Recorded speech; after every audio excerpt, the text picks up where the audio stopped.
Hello everybody and welcome. In this video I'm going to show you how to rename your earbuds BELKIN SoundForm ClearFit on your iPhone.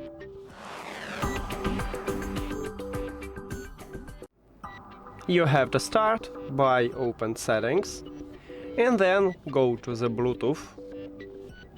At the device list, click the information icon near to your earbuds. And at the first line we have a name, so you need to tap at this line. And right here, write the best one for you. You can also remove some text, but I want to only add this one. The most important is to click Done at the right bottom.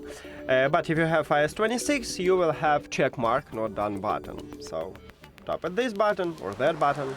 And now we just save it, so if I return, you can see that we change it. That's it. Thank you for watching this video. If you found it helpful, please consider subscribing to the channel and leave the like on the video. See you later!